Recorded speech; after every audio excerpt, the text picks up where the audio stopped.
सागर जिले की सुर्खी विधानसभा के जहां विधायक और मंत्री हैं गोविंद राजपूत, वहां के राहतगढ़ पहुंचकर मध्य प्रदेश कांग्रेस कमेटी के प्रदेश अध्यक्ष जीतू पटवारी ने किसानों के मुद्दों और समर्थन मूल्यों पर गेहूं खरीदी में देरी के लेकर भाजपा सरकार और मंत्री गोविंद राजपूत पर जमकर भड़के। जीतू पटवारी ने निशाना साधते हुए कहा कि एक तरफ जहां भाजपा और उनके मंत्री शिवराज सिंह चौहान और मुख्यमंत्री मोहन यादव जी कहते हैं कि भाजपा के शासन में किसानों की आय 8 गुना बढ़ गई है, मुझे तो नहीं लगता, लेकिन मंत्री और यहाँ के मंत्री गोविंद राजपूत की आय जरूर बढ़ गई है, तभी तो उनके सालों में उनको 100 एकड़ जमीन दान कर दी थी।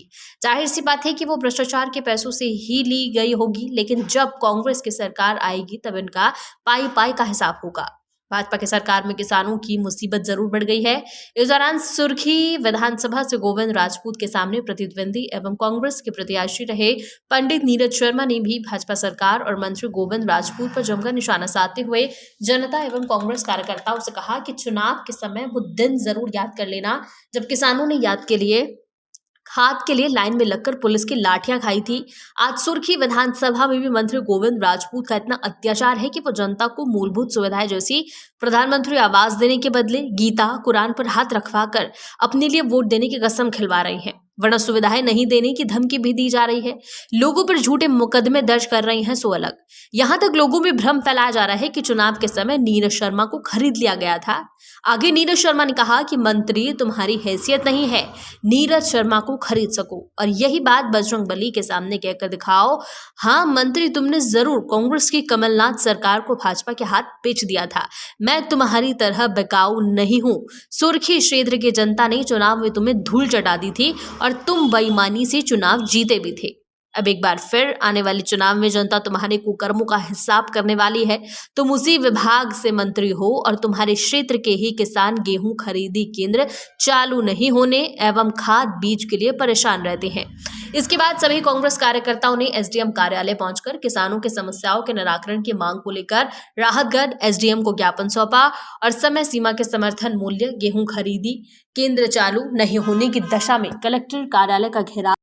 तो किसानों का हक मिलेगा, किसानों को उचित दाम मिलेगा, हर बेरोजगार को रोजगार मिलेगा, हर महिला माता को न्याय मिलेगा और हर गरीब मजदूर को व्यापार में मिलेगा, रोजगार मिलेगा।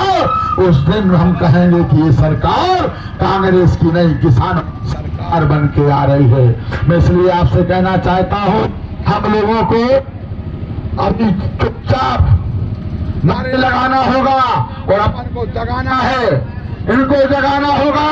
बेईमान यहाँ का मंत्री भ्रष्टाचारी दोनों कानों में रुई लगाए बैठे हुए हैं, जो गरीबों का प्रधानमंत्री आवास खा रहा है, जो गरीबों को बुला बुला कर बोल रहा है कि अगर तुमने भाजपा में वोट नहीं दी, अगर तुमने लड़का की कसम नहीं खाई, तुमने अगर गीता की कसम नहीं खाई, तुमने कुरान की कसम नहीं खाई, तो प्रधानमंत्री आवास नहीं मिलेगा। प्रधानमंत्री आवास मंत्री तुम्हारे बाप का नहीं है, प्रधानमंत्री आवास उन गरीबों का है। ये सरकार आज नहीं कर रही, इंदिरा गांधी आवास पहले दिए गए थे, ये कोई आवास आज से नहीं। मिट्टी भी खरीदूंगा, दाना दाना खरीदूंगा। आज तक 10 तारीख तक लगभग खरीदी की तारीख रखी है, ये लगभग 1 महीने लेट खरीदी चालू की। ये एक तरह का घोटाला। इस बीच में 12 लाख कुंटल गेहूं किसानों ने ओपन मार्केट में 2000 से नीचे बेच दिया। ये मैसेज था कि बीजेपी किसानों के साथ धोखा कर रही है, मोहन यादव कर रहे हैं। इसको लेकर मध्य प्रदेश भर में आज कलेक्टर कार्यालयों का घेराव है और यहाँ सागर में इन्होंने कल रखा है। और मैं आप सबसे आग्रह करता हूँ कि ये लड़ाई आम नागरिक की लड़ाई है, गरीब आदमी की लड़ाई है। किसान के जेब में पैसा जाएगा तो मजदूर को भी मिलेगा, उसका खर्चा बढ़ेगा, व्यापार व्यवसाय सुधरेगा। और अगर किसान के जेब में पैसा नहीं जाएगा तो आत्महत्या और बढ़ानी आएगी। तो शिवराज सिंह चौहान, मोहन यादव, नरेंद्र मोदी रोज कहते 8 गुना इनकम बढ़ गई किसानों की, किसी की बड़ी हो।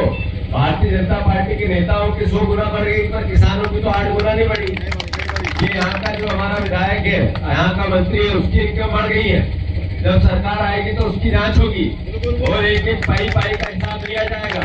पर राहतगढ़ के परिवार, सुर्खी के परिवारजनों की इनकम नहीं बढ़ी, वो तो घटी है, ये सब जानते हैं। तो शिवराज जी जैसे कि इनके ससुर ने इनको 100 एकड़ जमीन दे दी थी दान में, ऐसे दान में किसी के आप लोगों को तो मिली नहीं होगी। तो जब दान में दे दी तो नेचुरल है, स्वाभाविक है कि वो भ्रष्टाचार के पैसे की होगी। तो ये लड़ाई हम सबको मिलकर लड़नी है, चिंता मत करो। आने वाला समय कांग्रेस का है, एकजुट रहो, एक साथ रहो, हम सब मिलकर कांग्रेस को मजबूत करेंगे, प्रदेश को बदहाली से बचाएंगे। धन्यवाद।